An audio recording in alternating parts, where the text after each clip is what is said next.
Bien-aimés peuple de Dieu dans tous les coins du monde, je vous salue et vous souhaite la paix et la grâce de Dieu dans vos familles, vos églises locales, ainsi que vos pays respectifs. Votre orateur est le serviteur de Dieu Ézéchiel Grace à Kinshasa, République démocratique du Congo. Je me réjouis de notre Seigneur qui m'offre ce petit moment afin de partager avec vous sa parole. Bien-aimés, profitons tous de telles opportunités, car la prophétie nous dit qu'il arrivera des jours où nous n'en aurons plus. Ne considérons pas cette occasion comme une perte de temps, mais soyons conscients que c'est un moment que le Seigneur nous offre de se ressourcer et de s'abreuver auprès de lui et de sa sainte parole. La prophétie d'Ésaïe selon laquelle toute parole qui sort de la bouche de l'Éternel ne retourne point à lui sans avoir exécuté et accompli sa volonté nous concerne aussi ce jour. Le message que je veux vous partager vient de lui.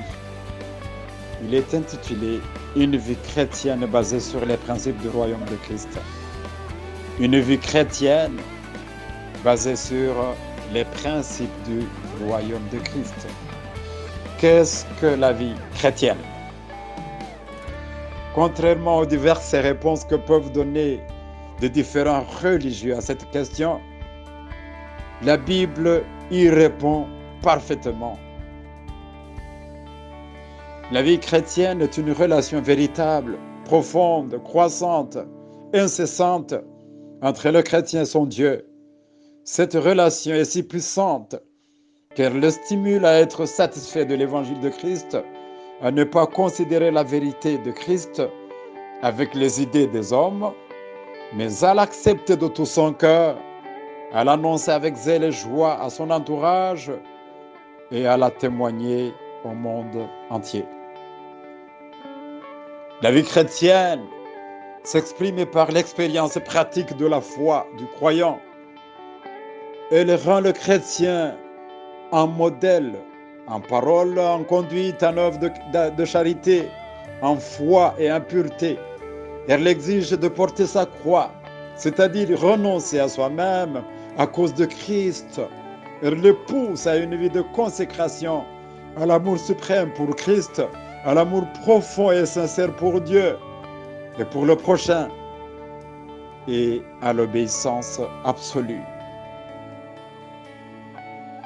Comme dans la vie naturelle, la vie chrétienne a besoin d'être bien nourrie pour grandir et pour servir.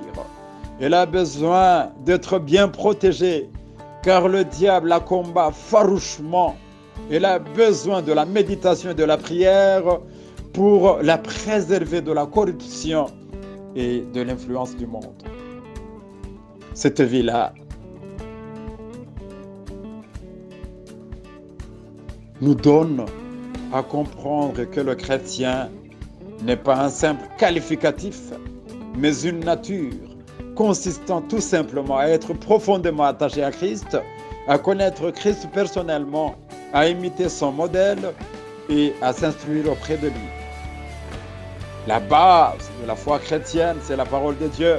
Le fondement, c'est Jésus-Christ. 1 Corinthiens 3, 11. Bien-aimés, la vie chrétienne, pour résister à l'usure du temps, il lui faut un fondement ou une base solide et stable. La parole de Christ et la personne de Christ forment un ensemble harmonieux et homogène sur lequel tout chrétien doit baser sa foi. Qu'est-ce que les principes du royaume de Christ?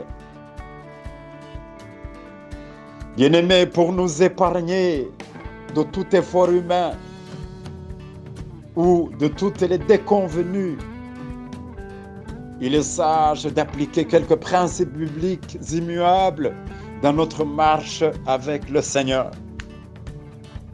Par simple définition, un principe est une vérité fondamentale et générale sur laquelle d'autres vérités reposent ou dont elles sont dérivées. La Bible nous présente une série de principes et son étude révèle que Dieu fournit à chacun de ses enfants des directives insistant sur un bon nombre d'aspects de vie. Il le fait ainsi pour notre bien de chaque jour et pour la vie éternelle.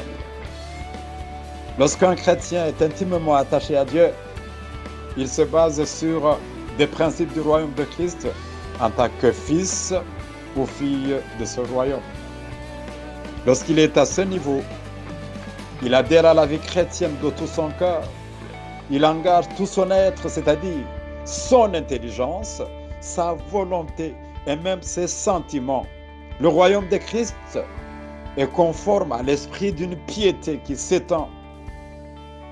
Voir en Dieu le souverain absolu, le maître du ciel et de la terre. Et selon Ésaïe 40, 22, la grandeur infinie de notre Créateur et la souveraineté absolue du Maître contrastent avec la faiblesse de tous les êtres qui peuplent l'univers. Dans Ephésiens 5, 5, dans la version français courant, la Bible dit « Sachez-le bien, aucun être immoral, impur ou avare n'aura jamais part au royaume de Christ et de Dieu. » Ce royaume, pour mieux dire, est la sphère où Dieu gouverne. Autrement dit, c'est le domaine où s'exerce le pouvoir gouvernemental de Dieu. Dieu a besoin du chrétien qui s'en remet à Christ pour son salut, pour le pardon de ses péchés, pour sa vie entière. Un chrétien qui vit en disciple conséquent, un chrétien authentique, un chrétien vivant l'éthique et les valeurs du royaume de Dieu, chrétien soucieux de la vie de sanctification, reflétant l'image de Christ, glorifiant le Seigneur Jésus-Christ dans tous les domaines de sa vie. Bien-aimés, là où le royaume de Christ s'établit, là il y a le salut, la sainteté, la paix, la justice, la provision, la miséricorde, la grâce qui abonde et surabonde, la vérité, la restauration, l'unité, la beauté, la vie abondante, l'intervention divine, la générosité, la dignité, l'autorité, la créativité, la puissance du Saint-Esprit et même ses fruits. Pour comprendre ce thème, ouvrons nos Bibles et lisons 4 passages. Luc chapitre 1er, 36 à 38. Luc chapitre 1er, 36 à 38. Daniel chapitre 1er, de 8 à 9. Daniel chapitre 1er, de 8 à 9. Néhémie 2, 17. Néhémie 2, 17. Et enfin, les Actes chapitre 9, de 17 à 18. Actes chapitre 9, de 17 à 18. Lisons la parole de Dieu. Luc, chapitre 1er, de 36 à 38, la Bible dit « Voici Élisabeth, ta parente, a conçu elle aussi un fils en sa vieillesse, et celle qui était appelée stérile, et dans son 6e mois, car rien n'est impossible à Dieu. Marie dit « Je suis la servante du Seigneur, qu'il me soit fait selon ta parole. » Et l'ange la quitta. Daniel chapitre 1er, de 8 à 9, la Bible dit « Daniel prit dans son cœur la résolution de ne pas se rendre impur en consommant les mets du roi et en buvant son vin. Il supplia le chef du personnel de ne pas l'obliger à se rendre impur. Et Dieu lui accorda la faveur du chef du personnel et lui fit trouver en lui quelqu'un de compétent. » Néhémie chapitre 2, 17, la Bible dit « C'est alors seulement que je leur dis, vous voyez vous-même quel est notre malheur. Jérusalem est détruite et ses portes sont consumées par le feu. Venez, rebâtissons la muraille de Jérusalem et nous ne serons plus dans l'opprobre. » Acte 9, de 17 à 18, la Bible dit « Ananias sortit, et lorsqu'il fut arrivé dans la maison, il imposant les mains à Saul en disant: « Saul, mon frère, le Seigneur Jésus qui t'est apparu sur le chemin par lequel tu venais m'a envoyé pour que tu recouvres la vue et que tu sois rempli du Saint-Esprit. » Au même instant, il tomba de ses yeux comme des écailles et il recouvra la vue. Il se leva et fut baptisé. Gloire au Seigneur pour sa parole. Bien-aimés, dans ces 4 textes que nous venons de lire, nous allons nous référer sur 4 personnages bibliques importants. Il s'agit de Marie, la mère de notre Seigneur Jésus-Christ, le prophète Daniel,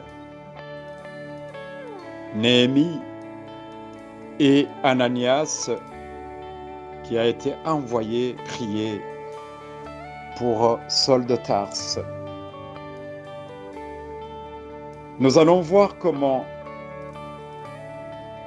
la vie de chacun de ces personnages s'est basée sur les principes du royaume de Christ, et cela va nous aider à nous auto-évaluer, à voir comment aussi nous nous comportons dans notre marche avec Dieu.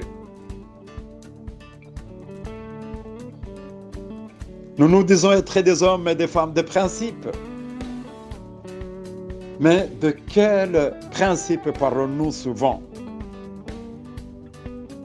Beaucoup de gens vivent en conflit avec la volonté de Dieu, du fait qu'ils sont prisonniers de leurs pensées ou ont fondé leur vie sur des principes des hommes et du monde. Le royaume de Dieu est de loin différent de celui du monde où chacun peut faire ce qui lui semble bon. Bien-aimés, le point de départ de vivre les principes du royaume de Christ, c'est la transformation du cœur de l'homme. Ce royaume de Dieu avance avec des hommes et des femmes transformés et marchant à l'image de l'Évangile, qui est le véhicule du royaume de Christ. Sans l'Évangile, le royaume de Dieu ne peut pas être reconnu. Ce royaume de Christ avance en longueur, c'est-à-dire qu'il atteint progressivement de nouveaux espaces, de nouvelles places, et en profondeur, en transformant l'homme dans son entièreté. C'est pour dire que pour entrer et demeurer dans le royaume de Christ, cela demande la soumission totale à Jésus-Christ. Ce royaume n'avance que là où il y a des disciples de Christ engagés, des disciples serviteurs imitant l'exemple de Christ. Marc 10, 45 nous inspire lorsqu'il nous dit « Car le Fils de l'homme n'est pas venu pour être servi, mais pour servir, pour donner sa vie en rançon pour plusieurs. » Le royaume de Dieu est un royaume de paix, de justice, de droiture, de prospérité. Voilà pourquoi dans sa feuille de route, Christ comme roi a été oint pour annoncer une bonne nouvelle aux pauvres, pour guérir ceux qui ont le cœur brisé, pour proclamer aux captifs la délivrance et aux aveugles le recouvrement de la vue, pour envoyer libres les opprimés et pour publier une année de grâce du Seigneur.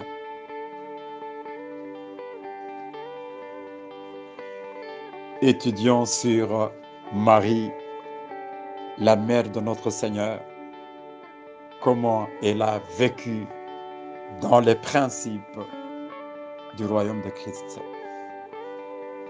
Lorsque nous lisons et méditons l'évangile de Luc, chapitre 1er, ce récit nous relate comment l'ange Gabriel fut envoyé par Dieu auprès d'une vierge fille nommée Marie. Elle habitait Nazareth de Galilée et était fiancée à un charpentier Joseph, descendant de David. Bien-aimés, pour que le héros Jésus-Christ prenne notre vie humaine en union avec sa personne divine, l'ange de l'Éternel n'a pas été envoyé chez n'importe quelle femme, mais il a été envoyé à une femme qui a été l'objet de la faveur divine. Bien longtemps avant, le prophète Ésaïe avait prédit que l'incarnation de Christ se fera par le moyen d'une naissance virginale. Et c'est pourquoi l'ange Gabriel, au temps convenable, a été dépêché dire à Marie: le Saint-Esprit viendra sur toi et la puissance du Très-Haut te couvrira comme d'une ombre. À la lumière de ce message de l'envoyé de Dieu, il est clair que la naissance de Christ est le résultat du Saint-Esprit à l'œuvre dans le corps d'une femme appelée Marie. Ici, il y a un élément important que je veux souligner dans cet enseignement. Il s'agit de l'immatériel et du matériel, du naturel et du surnaturel. L'immatériel, c'est le Saint-Esprit, et le matériel, c'est le corps ou l'utérus de Marie. Ces deux ont été impliqués pour l'accomplissement de cette promesse. Le royaume de Dieu s'est installé dans un corps ou dans une personne. De toute évidence, Marie ne pouvait se féconder elle-même. Elle ne fut qu'un réceptacle, un instrument de Dieu pour donner un sauveur homme-Dieu à l'humanité. Seul Dieu pouvait réaliser le miracle de l'incarnation, un sujet qui se discute sans fin par des différentes croyances religieuses au monde qui ne comprennent rien sur la vérité de l'incarnation. Comment la mère de notre Seigneur s'est comportée lorsqu'elle a reçu le message de l'ange Gabriel. Bien-aimé, Marie n'a pas croisé les mains, elle n'a pas incliné sa tête, mais 3 points essentiels démontrent comment elle a participé activement à l'accomplissement de la promesse en se basant sur les principes ci-après. Premièrement, accepter sans réserve et croire. 2. Être convaincu. 3. Attendre l'accomplissement de la promesse. Ce sont des choses que nous connaissons théoriquement, mais dans la vie pratique, dans la vie chrétienne, nous les rejetons. Accepter et croire sont 2 étapes importantes de la foi, mais l'une diffère de l'autre. L'on peut accepter quelque chose sans croire, tandis que l'on croit ce qu'on a d'abord accepté. Et si je vais donner une petite illustration, il s'agit du sport qu'on appelle l'alpinisme, un sport qui se pratique dans les pays scandinaves, un sport qui consiste à effectuer des ascensions à haute montagne. Un jour, le stade était plein de spectateurs qui regardaient un alpiniste marcher par équilibre sur une corde à plus de 50 mètres de hauteur sous leurs acclamations. Ça faisait peur. Une petite corde de quelques millimètres de largeur. Mais un sportif marche sur l'équilibre une distance et il effectue une distance de plus de 20 mètres sous les acclamations de plusieurs spectateurs. Lorsque ce sportif venait d'arriver au fond, Il est descendu dire à tous ceux qui l'acclamaient, je suis un homme comme vous. Ce que je viens de faire, vous pouvez le faire aussi. Voici, je fixe un prix à celui ou à celle parmi vous qui peut faire la même chose. Malheureusement, parmi ces milliers de spectateurs, aucun ne s'est manifesté comme candidat pour faire ce que cet athlète venait de faire. Ceci dit qu'un grand nombre de chrétiens est comparable à ces spectateurs. Il y a des chrétiens qui acceptent que Dieu est leur être suprême, mais ils ne marchent pas dans la véritable foi de ce que Dieu est pour eux. Marie a accepté sans réserve. Elle a cru au message de l'ange Gabriel. Bien-aimé, accepter est un concept biblique important et fondamental dans la question de salut. Dans le Nouveau Testament, accepter est un verbe qui a plusieurs définitions, surtout dans la version grecque. Je vais vous en parler de 4 seulement. En grec, on utilise le verbe apodekomai. Apodekomai qui signifie accepter de tout cœur. C'est intéressant. Mais aussi, on utilise un deuxième verbe qui s'appelle dekomai. Dekomai, c'est-à-dire recevoir favorablement ce qui vous est offert. Et 3, le grec utilise aussi exomologeo. Exomologeo qui signifie agréer ou reconnaître publiquement. Et 4, le grec utilise aussi epineuo. Epineuo qui signifie exprimer son accord à quelqu'un. Si nous regardons les 4 verbes grecs là, accepter de tout cœur, recevoir favorablement ce qui vous est offert, agréer ou reconnaître publiquement, exprimer son accord à quelqu'un, nous allons comprendre que toutes ces définitions nous montrent que celui qui accepte véritablement ce qui vient de Dieu, le fait par un cœur transformé, par un esprit pactisant, sincèrement avec Dieu. Il n'y a pas d'hypocrisie dans cette façon d'accepter. Alors si nous évaluons la vie chrétienne actuelle par rapport au verbe accepter en tant que tel,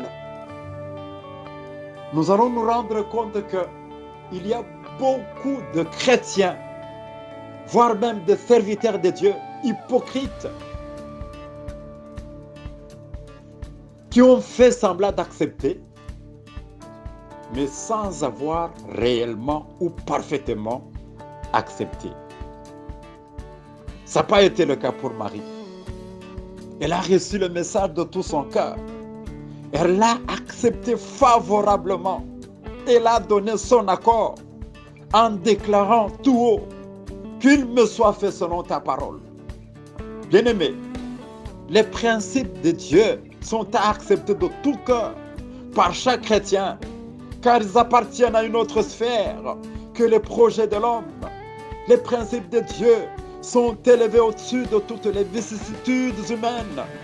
Ils ne sont pas comme les pensées de l'homme, variables et impuissantes. Vous comprendrez que sans le principe d'acceptation de ce que Dieu est de tout cœur, la vie chrétienne n'est pas digne d'être appelée ainsi. Le deuxième principe que nous apprenons dans le chef de Marie, la mère de notre Seigneur, c'est la conviction. Par conviction, nous entendons l'adhésion, l'assurance, la certitude, le sérieux, la persuasion. Bien-aimés, la conviction est une certitude raisonnée, une preuve irréfragable, une nécessité où l'on met quelqu'un, par des preuves, de reconnaître la vérité qu'on lui présente. La foi chrétienne est faite de convictions et non de compréhension. Si Marie aurait limité sa foi, aurait basé sa foi par l'acceptation sans la conviction, elle aurait failli à sa mission. Marie a été éblouie par le message de l'ange. Elle a été convaincue.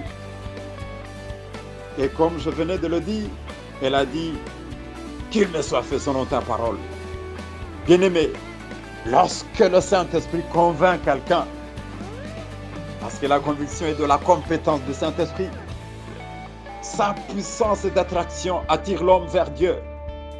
Le Saint-Esprit lui communique des sentiments de bonté, de pardon et d'amour qui lui redonnent espoir. C'est pour dire que la conviction est la seule qui amène le chrétien à être rassuré qu'il appartient à Dieu, qu'il est fils ou fille du royaume. Même si on peut réveiller ce chrétien en plein sommeil, au milieu de la nuit, en lui posant la question « Es-tu sauvé ?» Il n'a pas le moindre doute de dire « J'appartiens au royaume de Dieu, je suis sauvé ». Bien-aimé, grâce à la conviction, le chrétien se rappelle des réalités de la parole de Dieu les concernant. Même lorsque le diable veut l'isoler en lui faisant écouter les passages négatifs de l'Écriture ou en jouant avec ses sentiments, la conviction lui rassure, le conduit à une vie disciplinée. Marie nous enseigne que le chrétien ne doit pas rester au niveau de l'acceptation, mais il doit accepter que ce que Dieu a dit est vrai et en être convaincu. Le troisième principe que nous apprenons dans le chef de Marie, la mère de notre Seigneur, c'est l'attente de l'accomplissement de la promesse de Dieu. Bien-aimés, alors que beaucoup de gens désirent l'accomplissement instantané de la promesse de Dieu, notons et soulignons que Dieu fait chaque chose à son temps. Il est souverain. Dieu fait chaque chose à son temps. Il est souverain. Entre la promesse et l'accomplissement, il peut y avoir du temps, voire même une période très longue. Un héros de la foi continue d'attendre, même si la promesse tarde à s'accomplir. Nous avons beaucoup d'exemples dans la Bible. Noé a attendu la baisse des eaux. C'était après le déluge. Abraham et Sarah, ils avaient de la part de Dieu la promesse selon laquelle ils deviendront les parents d'une multitude. Mais Isaac est venu au moment où, selon l'homme, il n'y avait plus d'espoir. La Bible nous dit que Abraham était âgé d'une centaine et Marie d'une nonantaine, si je peux me permettre un tel français. Job a récupéré plus qu'il n'avait perdu.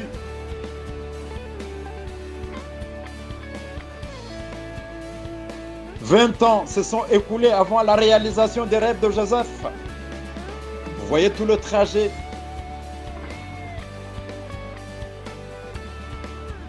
Pour que Saul de Tarse fasse son premier voyage missionnaire, cela a pris pratiquement 15 ans. Bien-aimé, un véritable chrétien garde une ferme assurance et espèrent dans les promesses de Dieu jusqu'au jour de leur accomplissement. Il y a un temps fixé. Il y a un temps fixé par Dieu pour l'accomplissement de tes promesses. La promesse de Dieu ne meurt jamais. Psaume 33, 9, 10 nous rassure que quand Dieu promet, il accomplit. Lorsqu'il dit, la chose arrive. Quand il ordonne, la chose existe. Lorsque Dieu fait une promesse, il faut simplement s'y accrocher. Peu importe les circonstances et le temps que cela va prendre. Marie a attendu la promesse de Dieu avec foi et Jésus est né comme prédit. Dieu est fidèle et ce qu'il dit s'accomplit toujours. Bien-aimés, comme Proverbe nous en dit, c'est le dessein de Dieu qui s'accomplit et non les pensées variables et impuissantes de l'homme. À ce sujet, laisse-moi vous lire ce que l'apôtre Paul nous écrit dans son épître aux Romains chapitre 4 de 19 à 21. La Bible dit, on parle d'Abraham. Abraham avait environ 100 ans, mais sa foi ne faiblit pas quand il pensa à son corps presque mourant et Sarah sa femme qui était stérile. Il ne perdit pas confiance et ne douta pas de la promesse de Dieu. Au contraire, sa foi le fortifia et il loua Dieu. Il était absolument certain que Dieu a le pouvoir d'accomplir ce qu'il a promis. Bien-aimé, Abraham a puisé la force d'attendre la promesse de Dieu dans la foi. Il a montré une confiance inébranlable à la fidélité de Dieu et a laissé Dieu agir. Chaque chrétien devrait confesser de sa bouche, Dieu a dit et il agira. Dieu a dit et il agira. Dieu a promis et il accomplira. Dieu a dit, Dieu a ordonné et la chose existera. Bien-aimés, en optant pour le principe de l'attente de la promesse de Dieu, retenons que croire à ce que Dieu a dit est le plus grand honneur que nous puissions rendre à Dieu.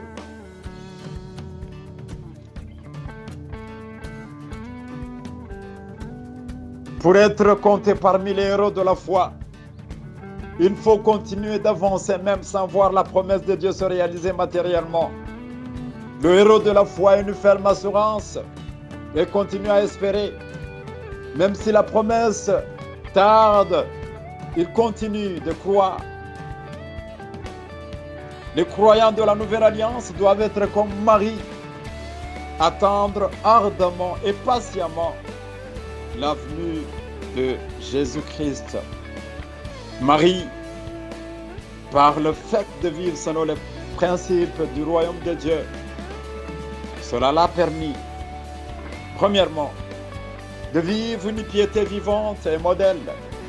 2. D'avoir une espérance profonde. 3. D'être réceptive de la parole de Dieu. 4. D'être l'ami intime du Saint-Esprit. 5. D'attirer l'accomplissement du plan de Dieu dans sa vie. 6. De méditer sur la grâce et sur la puissance de Dieu qui apporte le salut à l'humanité. Qu'est-ce qui se serait passé si Marie aurait refusé d'accepter de croire à la volonté de Dieu? Comment as-tu accepté le message de Dieu? Par ton cœur ou par simple fanatisme des choses qui ne sont pas à toi? Si nous basons notre foi et notre vie chrétienne sur l'acceptation de la parole de Dieu de tout notre cœur, notre conviction et l'attente de l'accomplissement affirmeront notre marche avec Dieu et rien ne pourra nous éloigner de sa volonté. Dieu te donne ce moment afin d'évaluer et de revoir si ta façon d'accepter, de croire, grandit vers la conviction et l'attente de la promesse de Dieu. Je vous donne un peu de temps d'y réfléchir avant de passer à Daniel et les principes de Dieu. Nous passons au deuxième personnage de notre étude, le prophète Daniel. Nous voulons voir comment lui également a vécu dans les principes de Dieu. Le nom de Daniel a deux significations. Premièrement, Daniel est mon juge. Et secondo, Dieu jugera. Auteur du livre de Daniel, ce prophète fut amené très jeune de Jérusalem à Babylone lors de la première déportation sous Nebuchadnezzar. Daniel a vécu à la cour de Babylone pendant un demi-siècle. Issu d'une famille princière de Juda, il se retrouve dans l'exil en Babylone étant encore adolescent. Il est choisi avec 3 jeunes gens d'illustre origine pour être préparé au service du roi. Il va occuper des postes de haute responsabilité et devenir même le premier des 3 grands dignitaires de l'empire médo-perse. Voyons quelques principes du royaume dans la vie de cet homme, Daniel. Premièrement, dans le premier chapitre,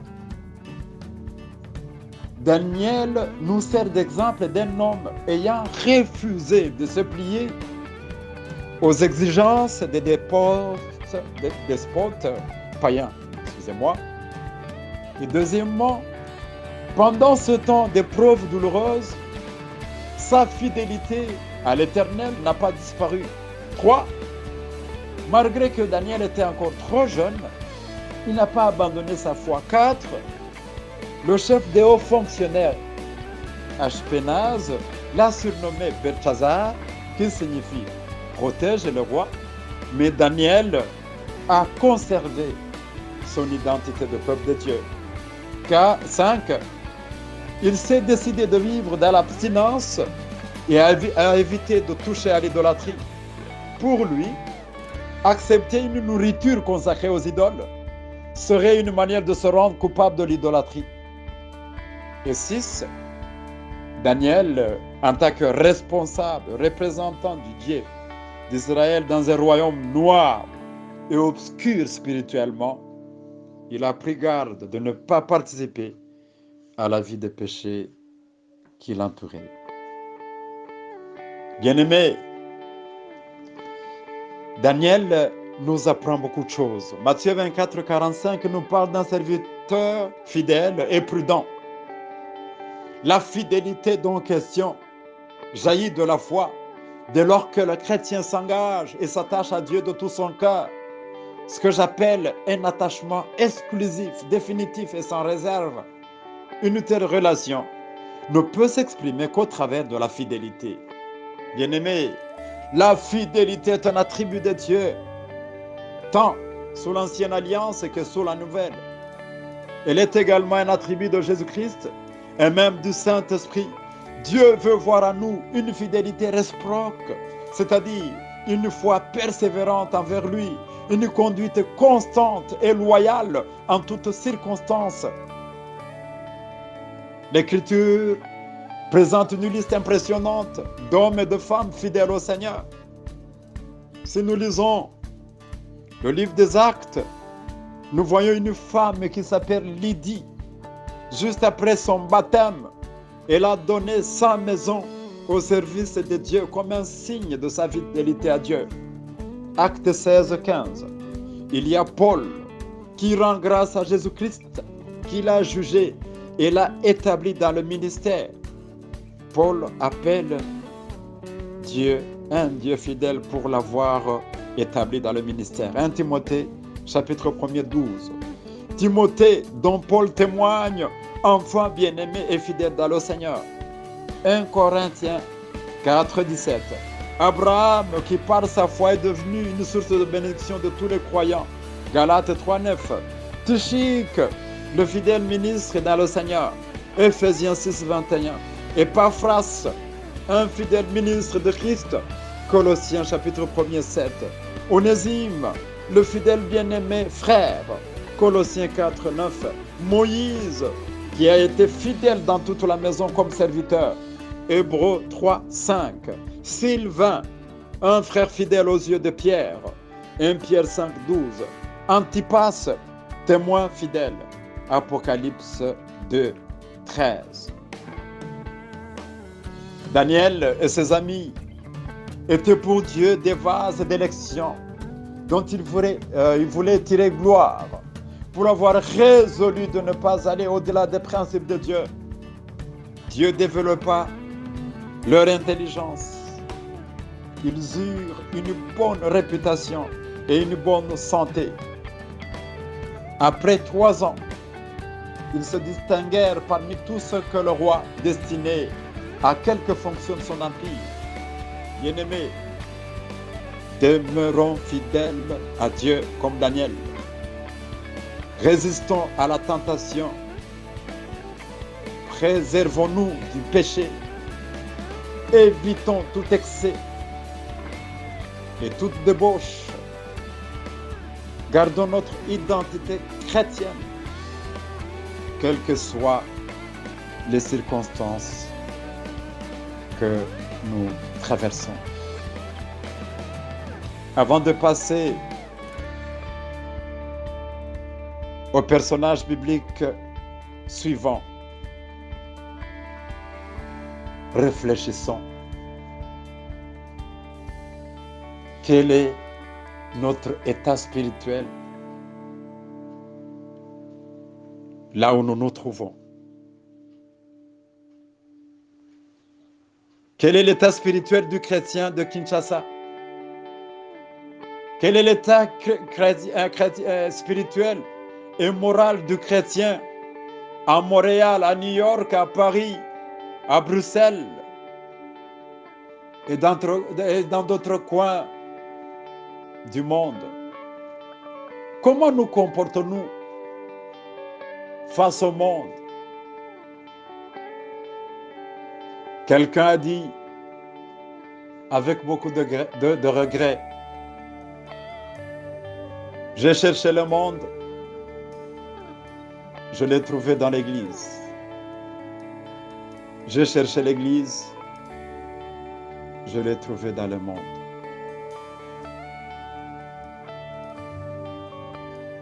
Reflétons-nous l'image ou l'exemple de Daniel dans notre pays,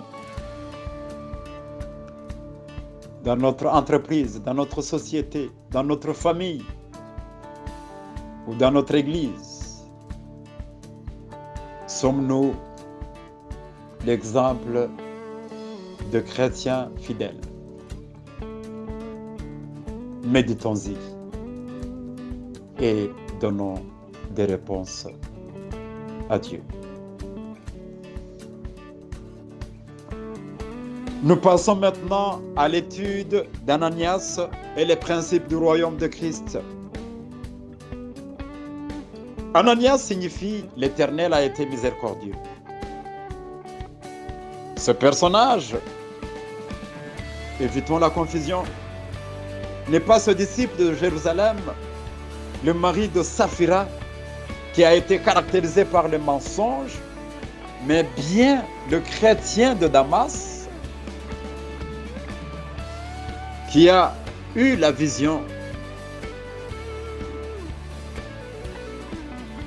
et qui fut envoyé pour rendre la vue à Saul de Tarse et l'admettre.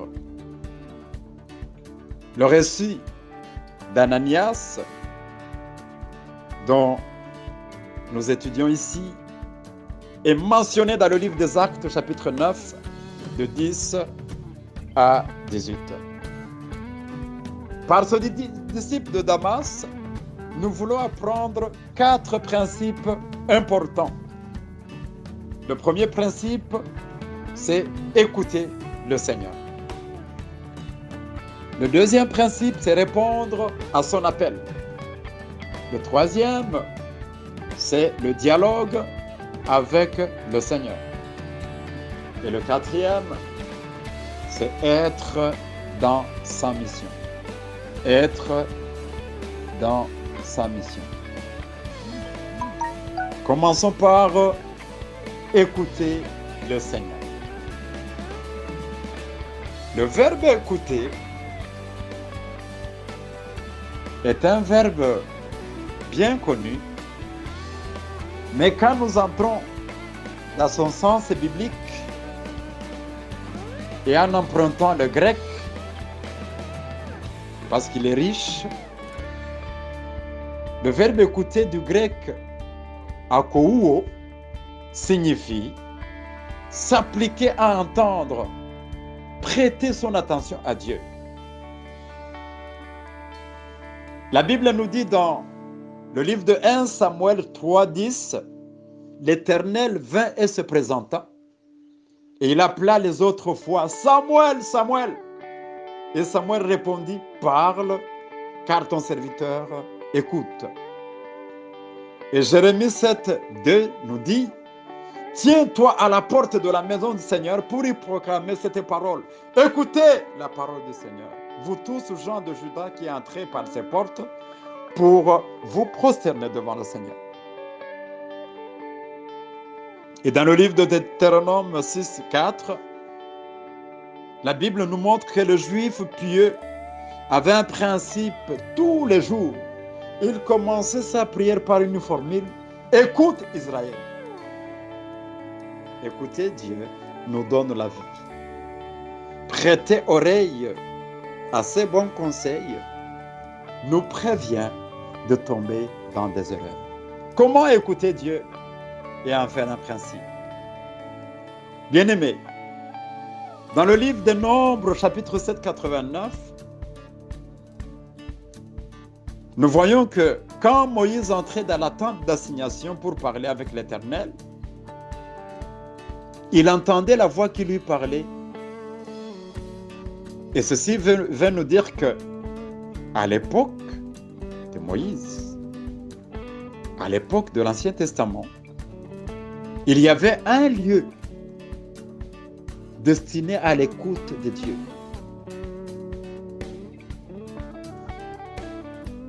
Même à l'époque du prophète Élie, il montait au mont Horeb, et c'est là qu'il écoutait Dieu sous 3 démonstrations, par le vent, par le tremblement de terre et par le feu.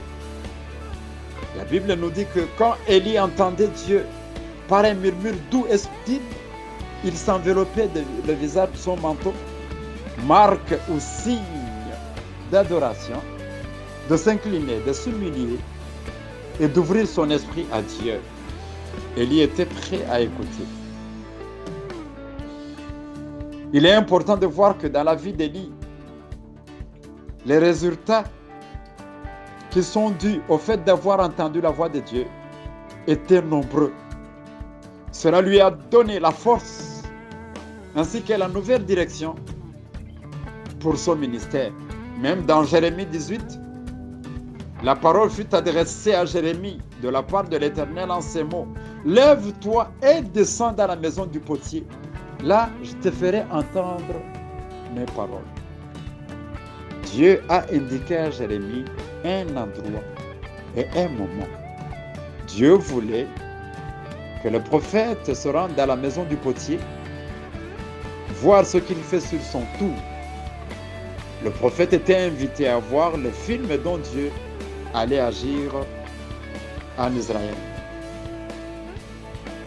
À notre époque, dans la Nouvelle Alliance, nous n'avons pas besoin de nous rendre au sommet d'une montagne X ou Y pour écouter Dieu. Mais Jean 4, 23, 24 nous donne un secret pour écouter Dieu. C'est dans la communion avec le Saint-Esprit. Là, nous écoutons Dieu. Notre lieu d'écoute, c'est la communion, loin de toute distraction.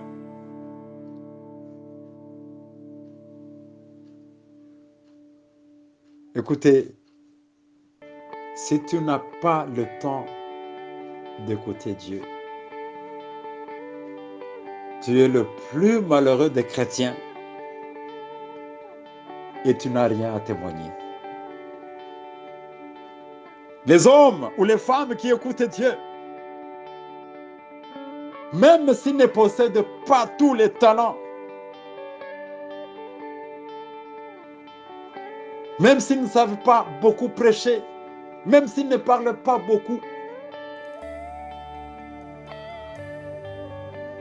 mais ils méritent notre attention. Parce qu'ils gardent dans leur vie, dans leur cœur, beaucoup de secrets de la part de Dieu. Oui, Ananias était dans un coin, dans un moment de prière. Et il a eu à écouter Dieu. Il communiait avec Dieu. Bien-aimés, nous devons communier avec Dieu. Nous devons écouter sa voix qui nous donne des orientations, qui nous donne des directives. Bien-aimés, si nous sommes en train d'échouer dans notre vie, d'échouer dans tout ce que nous entreprenons, c'est parce que nous n'avons pas de temps à écouter Dieu. Le deuxième principe, c'est la réponse à l'appel de Dieu. La réponse joue un rôle important dans notre relation avec Dieu. Répondre montre un dialogue entre l'homme et Dieu, ou entre Dieu et l'homme. L'Écriture nous en dit beaucoup.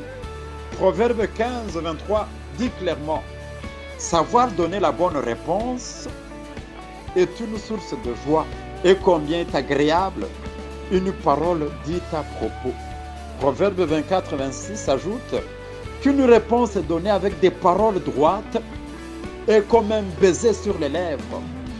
Et Proverbe 15, 28 dit: le cœur du juste médite pour répondre, mais la bouche des méchants répond des méchancetés. Bien-aimé, une réponse douce calme la fureur, mais une parole blessante excite la colère. Tous ces textes exhortent le peuple de Dieu à toujours être prêt à répondre avec douceur et respect, à répondre à ce que Dieu leur dit, à écouter attentivement Dieu et à lui donner la réponse. C'est important. Un homme sage sait bien gouverner sa langue lorsqu'il donne sa réponse à Dieu. Nous devons prendre pour nôtre ce principe de savoir répondre à l'appel de Dieu. Beaucoup de chrétiens, beaucoup de serviteurs ont reçu l'appel de Dieu. Ils ont été appelés comme Samuel, mais ils n'ont jamais donné leur réponse à Dieu. Ils se sont bloqués eux-mêmes. Ils n'évoluent pas dans leur vie chrétienne. Bien-aimé, autant que pendant que tu écoutes ce message, tu reviens à Dieu et tu lui dis: voici ma réponse, Seigneur. J'ai écouté et je veux agir. Le troisième principe que nous apprenons par Ananias, c'est le dialogue avec Dieu. Il est aussi un principe divin à ne pas négliger. Nous passons beaucoup de temps en monologuant, c'est-à-dire dans un entretien incessant avec nos pensées. Bien-aimés, l'échange d'un chrétien avec son Dieu est un entretien sincère, particulier, qui apporte une intimité considérable. Le Saint-Esprit veut dialoguer avec nous, mais pour la plupart des fois, il ne nous trouve pas dans la communion, mais il nous trouve dans plusieurs distractions. Les enfants de Dieu, par le dialogue, s'entretiennent, ils se fortifient mutuellement, ils s'entretiennent dans la langue de ceux qui craignent l'Éternel et l'honorent. Dialoguer est un principe d'amour. Lorsqu'il y a dialogue entre deux personnes pieuses, cela permet d'approfondir leur communion d'un même cœur. Comment développer une relation de dialogue avec Dieu? Premièrement, en s'efforçant de comprendre comment Dieu nous guide et nous parle. 2. En apprenant quotidiennement que l'écoute de Dieu est une vie de communion avec Dieu. 3. En vivant dans l'obéissance à Dieu. 4. En étant humblement respectif à ses instructions. 4. Oui, le quatrièmement, c'est recevoir humblement ses instructions. Bien-aimés, si nous réunissons tous ces moyens de dialogue avec Dieu, nous comprenons que dialoguer avec lui s'agit de lui confier nos faiblesses, nous tourner vers lui, nous libérer de nos craintes et de nos apparences. C'est une conversation par la foi, un entretien qui renforce nos convictions. Si nous avons perdu ce moment de dialogue avec Dieu, la grâce de Dieu nous aide à comprendre que c'est encore le moment de prendre du temps, de nous concerter, de partager, de parler, de converser, de dialoguer avec notre Seigneur. Le quatrième principe que nous avons retiré dans la vie d'Ananias avec son Dieu, c'est être en mission pour le Seigneur. Ce principe est réellement le principe du royaume de notre Dieu. La mission pour le Seigneur. Bien-aimés, toutefois qu'un enfant de Dieu n'aura pas encore compris qu'il est un ambassadeur plénipotentiaire de Dieu, sa foi pratique est incomplète en lui. Dans sa prière sacerdotale, Jésus dit: Père, comme tu m'as envoyé dans le monde, je les ai aussi envoyés dans le monde. Jésus chargeait solennellement chacun de ses disciples d'une mission. Allez, faites de toutes les nations des disciples, une mission à laquelle il donne un caractère divin, en lui attribuant la même origine qu'à sa propre mission. Bien-aimés, la mission chrétienne ne se limite pas à toutes les activités qui se font à l'intérieur de la salle de l'église locale, mais elle consiste à répandre l'évangile de Christ partout, à révéler l'amour de Dieu envers les hommes. Quand on n'est pas témoin de Christ, le diable en est tellement content. Nous qui avons déjà cru en Christ, nous ne pouvons pas jouir du salut et de la paix de Dieu de façon égoïste, mais nous devons les partager avec les autres.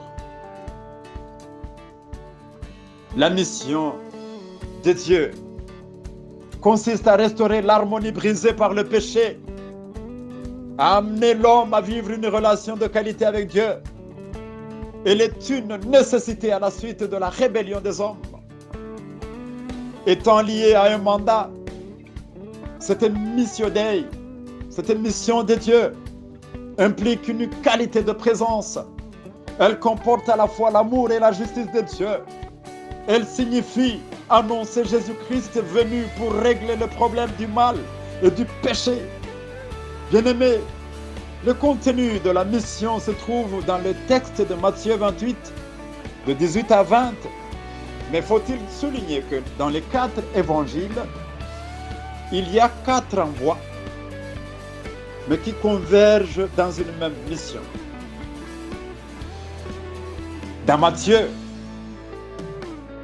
dans l'évangile de Matthieu, le peuple de Dieu est envoyé proclamer que Jésus est Seigneur de toutes les nations et de l'univers.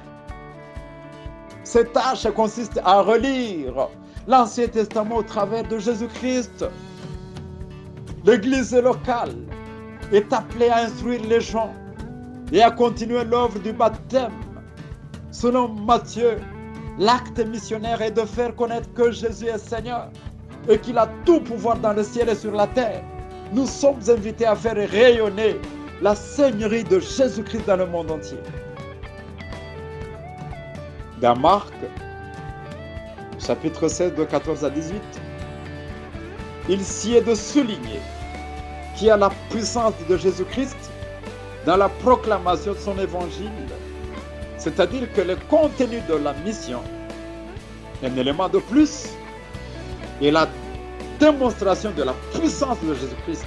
Donc Marc, l'évangéliste Marc, porte une attention particulière à cette démonstration de puissance.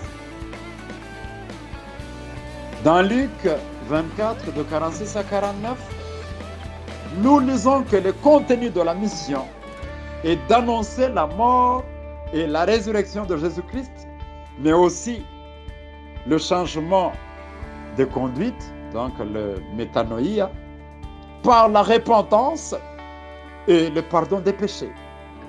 Selon l'évangéliste Luc, le témoignage a un lien avec la mission. Et dans Jean 20, 21, ce texte montre que Jésus est l'envoyé du Père par excellence. Dieu a choisi d'impliquer tout disciple de Christ dans cette action dans le monde. Jésus dit, comme le Père m'a envoyé, moi aussi je vous envoie. Cette particule comme signifie que le modèle de la mission reste et demeurera Jésus-Christ. Toute stratégie missionnaire devrait refléter le modèle de Jésus-Christ. Alors vous comprenez que dans ces 4 évangiles, de Matthieu à Jean,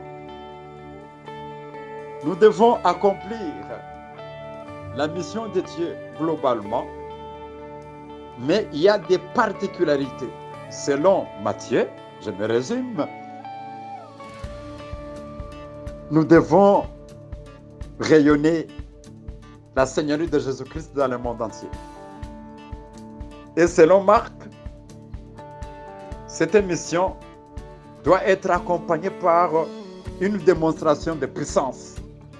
Et selon Luc, la mission doit être accompagnée par le témoignage de la mort et de la résurrection de Jésus-Christ, ce qui donne, ce qui produit un changement, une transformation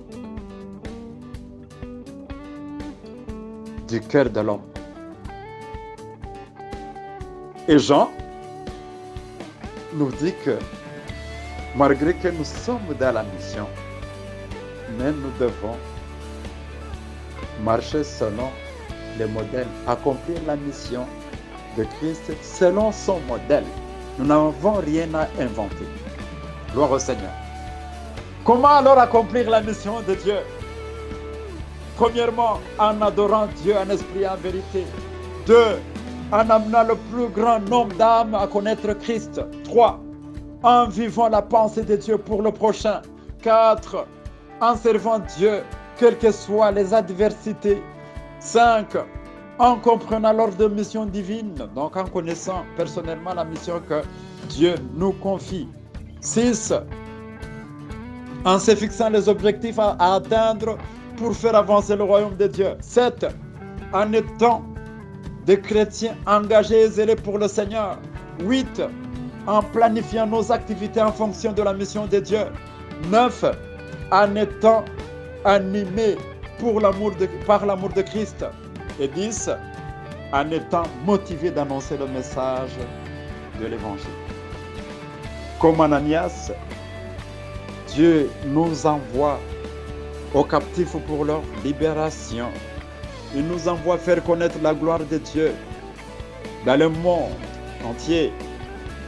Il nous envoie réconcilier les hommes avec Dieu, lutter contre les forces démoniaques qui régissent l'humanité. Il nous envoie préparer le retour de Christ et la venue du royaume de Dieu. Ananias a marché dans ces 4 principes. Écoute du Seigneur, réponse à son appel, le dialogue avec le Seigneur et l'exécution de sa mission. Et les grandes merveilles de Dieu l'ont accompagné. Premièrement, Paul a recouvré la vue. 2. Les écailles sont tombées de ses yeux. 3. Il s'est fait baptiser. Et 4. Il a été ressuscité. Donc les forces sont revenues en lui. Bien-aimés dans le Seigneur, en basant notre vie chrétienne sur les principes du royaume de Christ, nous découvrons facilement que la vie chrétienne n'a rien à voir avec le superficiel, mais elle nous invite à nous soucier de la vie de sanctification, d'abnégation et d'obéissance, à refléter Christ dans toutes les sphères de notre vie et à le glorifier en tout. Deuxièmement, se baser au principe du royaume réprime dans le chrétien son orgueil, le stimule à marcher dans l'humilité, à vivre les valeurs et l'éthique de l'évangile du royaume. Marie, la mère de Christ, pour rappel, a basé sa foi sur 3 principes bibliques: accepter sans réserve et croire en la parole du Seigneur, la conviction et l'attente de l'accomplissement de la promesse de Dieu. Marie enseigne chaque chrétien à éviter des sentiments personnels et à laisser la puissance du Saint-Esprit s'épanouir à lui. Le prophète Daniel est un modèle de chrétien fidèle à Dieu dans n'importe quelle circonstance. Comme nous l'avons dit, Daniel s'est décidé de vivre dans l'abstinence. Il a conservé son identité. Il a pris garde pour ne pas se mêler à l'idolâtrie. Attachons-nous aussi à Dieu de manière exclusive et définitive, surtout pendant ce moment critique de l'histoire de l'humanité. Néhémie a été profondément attristé par les murailles de Jérusalem en ruine et par la honte et l'opprobre de son peuple. Cet homme nous révèle un grand principe que Dieu aime: se lever et bâtir. Pardon, se lever et bâtir dans la fidélité et dans la persévérance. Dieu veut que chacun de nous soit un agent de transformation dans son milieu, dans son environnement. Dieu veut que chacun se lève pour reconstruire spirituellement, moralement et socialement son pays détruit par le péché, par le diable et par le monde. Et par Ananias, le disciple de Damas, nous devons retenir 4 principes importants. Écouter le Seigneur, répondre à son appel, dialoguer avec lui et être en mission. Notre lieu d'écoute n'est pas physique, il est spirituel. C'est dans la communion avec notre Seigneur, loin de toute distraction de ce monde. Lorsque Dieu nous donne un ordre, nous devons y répondre. Ne cessons pas de dialoguer avec Dieu, car c'est un principe d'amour qui approfondit notre communion avec lui.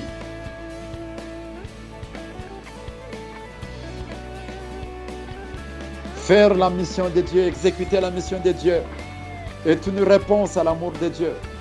En partageant le salut et la grâce de Dieu avec les autres, nous montrons que notre foi n'est pas égoïste. Mais sans exécuter cette mission, nous portons une grande responsabilité des âmes en perdition sur nous. En l'exécutant, ces âmes sont sauvées et vivent une relation de qualité avec Dieu. Bref, en basant notre vie chrétienne sur les principes du royaume de Christ, notre relation avec Dieu sera plus étendue au jour le jour et nous verrons la gloire de Dieu. Que le Saint-Esprit aide chacun de nous à baser sa foi et sa marche chrétienne sur les principes de Dieu. Il y en a autant, mais le Saint-Esprit est prêt à t'inspirer ou à te dicter les principes sur lesquels toi, là, personnellement, tu dois fonder ta vie avec Dieu.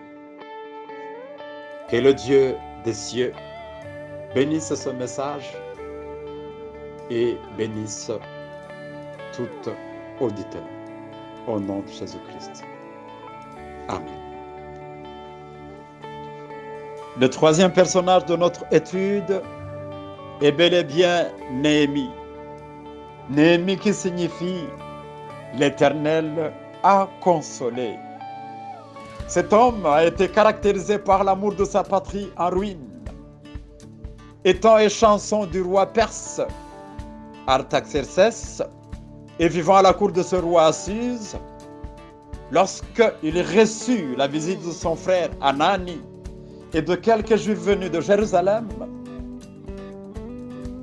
les nouvelles qu'ils lui apportèrent l'attristèrent au point qu'il s'assit, se mit à pleurer et eut un profond chagrin. La préoccupation et l'intérêt que Néhémie portait à la ville de Jérusalem sont d'autant plus remarquables. Pour la petite histoire, Néhémie est né en exil. Il n'avait jamais vécu dans le pays de ses ancêtres, mais sa prière témoigne que sa profonde solidarité avec son peuple en détresse et humilié de la sorte et manifeste que cet homme aimait sa patrie. Pendant 3 mois, il jeûna et pria pour la reconstruction de sa patrie. Et lorsque le roi sut la cause de sa tristesse, il lui accorda un congé et l'envoya à Jérusalem avec le titre de gouverneur et les pleins pouvoirs pour rebâtir la muraille. Nous n'allons pas vraiment détailler tout ce qu'il a fait, mais comme principe à imiter à Néhémie, cet homme, par son courage ardent, lui qui était un simple laïc, il ne chercha jamais à tirer un avantage personnel, mais il s'est mis au travail, en association avec les autres. Bien-aimés, vous comprenez, il y a un principe de l'association et de la collaboration. Dieu aime ça. S'associer à d'autres, collaborer avec d'autres pour un objectif qui donne gloire à Dieu. Néhémie a poursuivi sa route afin de reconstruire Jérusalem. Et Dieu lui a donné tous les ouvriers dont il avait besoin. Il a rencontré les ennemis, mais il n'a pas reculé. La vie de Néhémie a beaucoup de choses à nous apprendre sur la manière de restaurer, de maintenir notre relation avec Dieu. Néhémie est un exemple de fidélité et de persévérance. Premièrement, il avait les membres de son peuple à cœur. C'est important. 2, il n'a jamais perdu l'espoir de la restauration de sa patrie. C'est aussi important. 3, il a gardé sa foi au Dieu d'Abraham. Pas de commentaire à faire à cela. 4, il a reconnu la fidélité de Dieu et a confessé les péchés de son peuple contre Dieu. nous devrions le faire également. 5. En acceptant cette mission d'aller reconstruire les murailles de Jérusalem, il identifie le peuple avec lui-même dans le service, ayant la conscience d'avoir à continuer l'œuvre. Je suis vivement jaloux de Néhémie. 6. Il n'a pas cherché à se soustraire au joug des nations. C'est aussi important. 7. Son projet de société était simplement: levons-nous et bâtissons. Si tous nous devrions avoir le même projet de société, nos pays respectifs pouvaient être dans un état où Dieu serait dans la joie. 8. Rien ne faisait peur à Néhémie. Évitons la peur. C'est le grand ennemi de la foi. Il répliquait: le Dieu des cieux nous fera prospérer, et nous, et ses serviteurs, nous nous lèverons et bâtirons, car l'ennemi n'a ni part, ni droit, ni souvenir à Jérusalem. Sous l'impulsion de l'homme de foi, Néhémie, les grands et les petits se sont levés avec beaucoup de cœur pour entreprendre l'ouvrage. À l'exemple de cet homme, Néhémie, le chrétien traverse des jours fâcheux, qu'il doit se mettre debout et travailler efficacement à l'œuvre de Dieu. Nous devons, en tant que chrétiens, revêtir ces deux caractères. Premièrement, il nous faut de la persévérance et de l'énergie quand l'attaque est imminente, et prendre nos armes.